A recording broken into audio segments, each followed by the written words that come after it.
तो hello guys, बहुत बहुत स्वागत है आपका हमारे यूट्यूब चैनल में।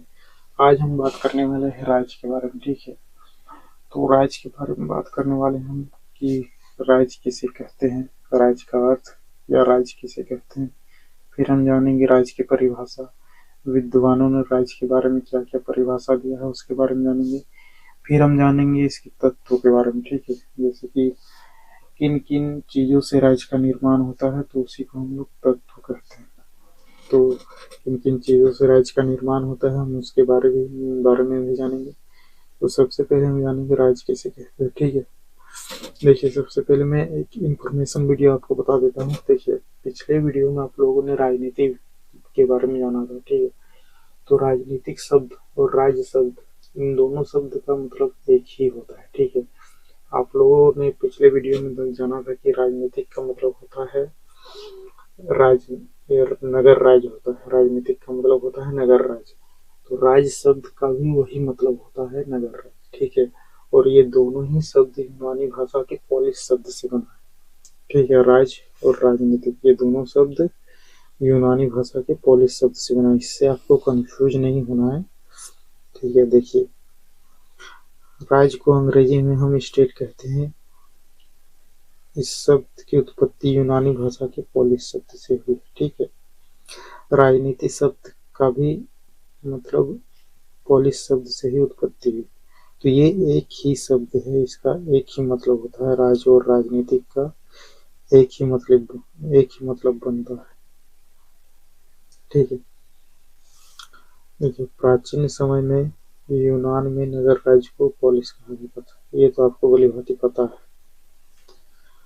अब चलिए इस राज्य शब्द का मतलब तो आपको समझ में आ गया। अब हम जानते हैं राज्य किसे कहते हैं। ठीक है, देखिए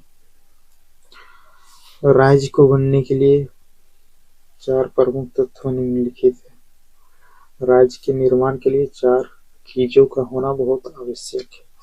पहला जनसंख्या, दूसरा निश्चित भूभाग, तीसरा संप्रभुता, चौथा सरकार। ठीक है, किसी भी राज्य को होने के लिए वहां पर जनसंख्या तो बहुत ही महत्वपूर्ण होता है, नहीं तो वो राज्य का निर्माण नहीं हो सकता। और जनसंख्या को रहने के लिए एक निश्चित भूभाग भी चाहिए, और वहां पर संप्रभुता यानी कि स्वतंत्रता भी चाहिए, और इस सब चीज को चलाने के लिए एक सरकार भी चाहिए। ठीक है, तो ये चारों चीजें बहुत ही ज्यादा इम्पोर्टेंट है, ये चारों चीजें। ठीक है, अब देखिए यहाँ पर लिखा है कि उपरोक्त यानी कि ऊपर में दिए गए तत्वों से ही राज्य का निर्माण होता है। ठीक है, मैंने बता दिया कि ऊपर में दिए गए इन चारों चीजों से ही राज्य का निर्माण होता है। इनमें से अगर कोई भी तत्व ना हो तो राज्य का निर्माण मुमकिन नहीं है। सीधी सी बात है, अगर जनसंख्या नहीं होगा, इनमें से अगर एक भी चीज ना हो तो राज्य का निर्माण नहीं हो सकता। ठीक है, जैसे कि मैंने यहाँ पर एक उदाहरण के द्वारा समझाया है कि एक बोलेरो गाड़ी में, ठीक है, आप लोगों को पता है कि एक फोर व्हीलर गाड़ी में चार टायर होते हैं, चार पहिए होते हैं मतलब। ठीक है, इनमें से अगर एक भी पहिए या टायर ना हो तो तीन पहियों से बोलेरो गाड़ी चलना संभव नहीं। ठीक है, आप लोगों ने बेसिकली देखा होगा कि किसी भी फोर व्हीलर गाड़ी में चार पहिए होते हैं, उसमें से अगर एक पहिए को हटा दिया जाए तो तीन पहिए से वो गाड़ी चलना असंभव है। ठीक है, तीन पहिए से ऑटो वगैरह ये सब चलता है, लेकिन बोलेरो, स्कॉर्पियो ये सब चार पहियों से चलता है। तो ठीक है, तो ठीक उसी प्रकार राज्य को बनने के लिए चार चीजें जरूरी है। ठीक है, ठीक उसी प्रकार राज्य को बनने के लिए चार प्रमुख तत्व अति आवश्यक है। इनमें से अगर एक भी तत्व ना हो तो राज्य का निर्माण मुमकिन नहीं। ठीक, अर्थात निश्चित भूभाग हो, सरकार हो, संप्रभुता हो, जनसंख्या हो, उसे राज्य कहते हैं। ठीक है, जहां पर ये चारों चीजें होती है वहीं पर राज्य होता है, इसी को हम राज्य कहते हैं। ठीक है, तो आई होप आपको समझ में आ गया होगा। ठीक है, अब हम बात करेंगे परिभाषा के बारे में, बात करने वाले हैं। चलिए, आपने राज्य किसे कहते हैं ये तो जान लिया है। अब हम राज्य की परिभाषा को जानेंगे। राज्य का मतलब तो आप वीडियो की स्टार्टिंग में ही समझ गए हैं, ठीक है। और परिभाषा का मतलब होता है विद्वानों द्वारा दिया गया अपना अपना तर्क, मतलब विद्वानों ने अपने अनुसार क्या कहा है राज्य के बारे में, ठीक है। तो चलिए, किस विद्वान ने किस तरीके से अपने परिभाषित दिया है उसको हम जानेंगे। देखिए, यहाँ पर हमारे पास सबसे पहला हमारे पास जो विद्वान है वो है प्लेटो। तो हम सबसे पहले प्लेटो के अनुसार जानेंगे, ठीक है। इसका कहना है कि प्लेटो ने कहा है कि प्लेटो ने राज्य को एक ऐसा समुदाय बतलाया है जिसमें मनुष्य की प्रतिभाओं को निखारने का सर्वोत्तम मार्ग मिलता है। ये कहना है हमारे प्लेटो के अनुसार, ठीक है। मतलब इसका कहना है कि देखिए, प्लेटो ने कहा है कि राज्य एक ऐसा समुदाय है, यानी कि एक ऐसा समूह है जिससे मानव को अपनी प्रतिभा मतलब अपना टैलेंट को निखारने का सर्वोत्तम मार्ग मिलता है, ठीक है। ये कहना है हमारे प्लेटो का, ठीक है। अब दूसरा विद्वान है हमारे पास वुडरो विल्सन। इसका क्या कहना है? इसका कहना है कि एक निश्चित भूभाग में कानून के लिए संगठित जनसमूह को राज्य कहते हैं। मतलब इसका ये कहना है कि जो निश्चित भूभाग में कानून के लिए एक संगठित जनसमूह को राज्य कहते हैं। मतलब इसका कहना है कि एक निश्चित भूभाग में रहने वाले जनसमूह मतलब मनुष्य, ये सब, ठीक है। ये मानव जाति का निवास करना ही राज्य कहलाता है, ठीक है। तो चलिए, यहाँ पर मैंने इसे भी सिंपल लैंग्वेज में समझा दिया। अब आगे चलते हैं। आगे आगे हमारा विद्वान है। अब हम देखते हैं बगरस के अनुसार, ठीक है। बगरस के अनुसार हम देखते हैं। बगरस के अनुसार राज्य मनुष्य जाति का अंश है जो राजनीतिक रूप में देखा जाता है, ठीक है। इसका कहने का मतलब है, इसके अनुसार ये कहना है कि राज्य जो है ना, वो मनुष्य जाति का निश्चित अंश है, ठीक है। अंश यानी कि अंग है जो राजनीतिक इकाई के रूप में देखा जाता है, ठीक है।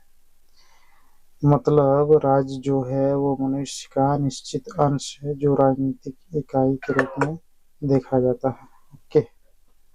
चलिए, अब हम अगले विद्वान की ओर बढ़ते हैं। अगला विद्वान है हमारे पास अरस्तु। तो अरस्तु को पहले हम यहाँ पर रीडिंग कर लेते हैं। राज्य आत्मनिर्भर जीवन पाने के लिए परिवारों एवं गांव का मिलन है। ये कहना है अरस्तु जी का, ठीक है। मतलब इसका कहना है हमारे हमारा जो आत्मनिर्भर जीवन है वो जीवन पाने के लिए परिवार एवं गांव का मिलन है। ये कहना है अरस्तु जी का। अब देखते हैं बोधा जी का क्या कहना है।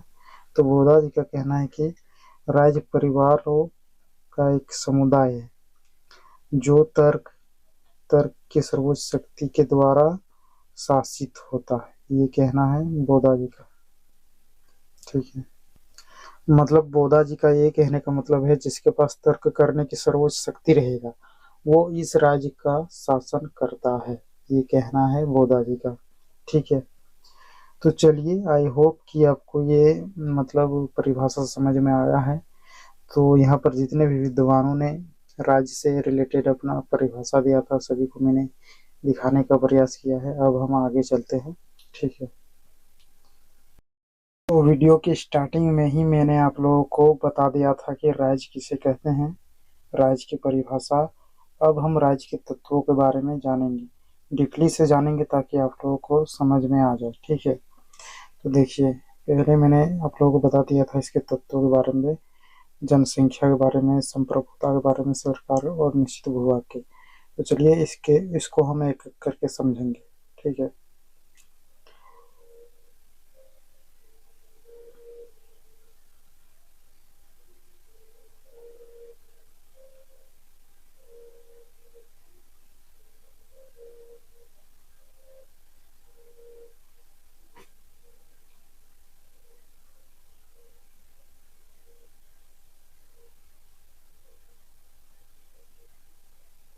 देखिए जनसंख्या को हम समझ लेते हैं, जनसंख्या को हम यहाँ पर समझ लेते हैं। यहाँ पर लिखा हुआ है राज्य का निर्माण होने के लिए जनसंख्या का अत्यंत महत्वपूर्ण है। अगर राज्य में आदमी ही ना हो तो वो राज्य कैसे। सिंपल सी बात है कि अगर राज्य का निर्माण होना है तो वहाँ पर आदमी का भी होना अति आवश्यक है। आदमी से ही जनसंख्या होता है और उसी से जनसंख्या से राज्य का निर्माण होता है। ठीक है, राज्य के निर्माण के लिए निश्चित मात्रा में जनसंख्या का होना महत्वपूर्ण है, तभी हम एक राज्य की कल्पना कर सकते हैं। ठीक है, चलिए हम इसे और अच्छे से मैं समझा देता हूँ।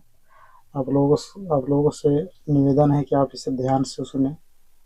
देखिए, जब तक जनसंख्या नहीं होगा तब तक राज्य का निर्माण ही नहीं मुमकिन है। ठीक है, ये तो आप लोग पता है। जनसंख्या का मतलब है जन का संख्या, जन यानी कि मनुष्य प्राणी। ठीक है, जैसे कि आप लोगों को पता होगा कि कोई भी राज्य में राजा और को जैसे कि आप लोगों को पता होगा कोई भी राजा और प्रजा दोनों का होना अति आवश्यक है।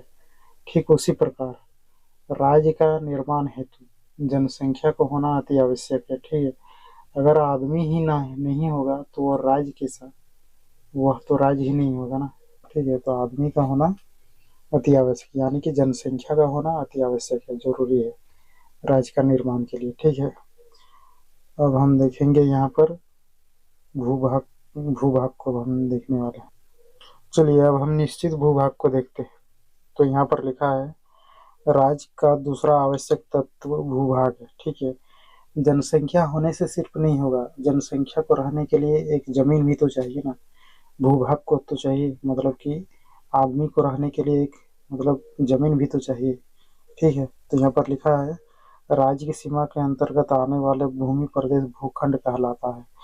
इस भूभाग के अंतर्गत भूमि प्रदेश का जल क्षेत्र जैसे झील, नदियां इत्यादि आते हैं तथा राज्य की सीमा के अंतर्गत आने वाला वायुमंडल विभाग में आता है। अतः एक निश्चित भूभाग भी राज्य का आवश्यक तत्व है। ठीक है, देखिए मैं यहाँ पर समझा देता हूँ आप लोगों को थोड़ा आसान भाषा में, ताकि आप लोगों को समझ में आ जाए। ठीक है, देखिए भूभाग को समझने के लिए सबसे पहले आपको मतलब निश्चित भूभाग का मतलब आपको समझ लेना। तो देखिए, निश्चित का मतलब होता है कि जितना जरूरत है उतना ही, मतलब जितना मनुष्य का जरूरत है उतना ही भूमि का मतलब जरूरत है। ठीक है, और यहाँ पर भूभाग का मतलब है भूमि, जमीन। भूभाग का मतलब आप समझते हैं, जिसे हम जमीन कहते हैं। ठीक है, देखिए मेरा कहने का मतलब है कि अगर 100 आदमी है, मान के चलिए 100 आदमी है। ठीक है, और जगह एकदम छोटा सा, इतना सा, तो इतना सा में क्या 100 आदमी ले लेगा, नहीं लेगा। ठीक है, तो जितना आदमी होगा उतना जगह भी चाहिए। ठीक है, जितना बड़ा जगह रहेगा उतना आदमी रहेगा, मतलब कि इतना मान के चलिए बहुत बड़ा जगह है तो यहाँ पर 100 आदमी आसानी से यहाँ पर ले लेगा। ठीक है, तो इसी को कहते हैं निश्चित भूभाग। ठीक है, तो ये भूभाग भी अत्यंत जरूरी है। आदमी एडजस्ट कहाँ होंगे, तो जितना आदमी होगा उतना जमीन भी चाहिए, इसी का मतलब है निश्चित भूभाग। तो निश्चित भूभाग भी अत्यंत आवश्यक है।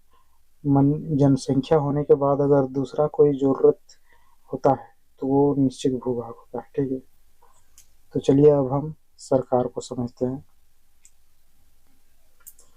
एक निश्चित भूभाग में रहने वाली जनसंख्या को सरकार की बहुत जरूरी है, ताकि वह राजनीतिक रूप से उस जनसंख्या को नियंत्रित रख सके, सुरक्षित रख सके तथा उसको संतुलित में रख सके। ठीक है, इसके कहने का मतलब है कि अगर आदमी है तो आदमी को चलाने के लिए एक सरकार भी चाहिए। ठीक है, मतलब पहले के ज़माने में क्या होता था कि प्रजा होता था और प्रजा को चलाने के लिए एक राजा भी हुआ करता था। तो ठीक उसी प्रकार जनसंख्या को चलाने के लिए सरकार भी होना चाहिए। ठीक, चलिए मैं इसे भी थोड़ा अच्छे से समझा देता हूँ। देखिए सरकार को समझते हैं तो देखिए पहले के ज़माने में राजा हुआ करता था जो प्रजा को संभालते थे और उसको नियंत्रण रखते थे। और प्रजा के हित में जो भी कार्य हो वो करते थे। लेकिन वर्तमान या अभी के समय में देखा जाए तो सरकार ही एक जनता को संभालती है, उसको नियंत्रित रखती है। लेकिन सिर्फ भूभाग और जनसंख्या होने से नहीं होगा, बल्कि जनसंख्या को चलाने के लिए एक सरकार भी होना बहुत जरूरी है। ठीक है, मान के चलिए मैं एक उदाहरण सहित आपको समझाता हूँ कि कोई एक बच्चा है, ठीक है।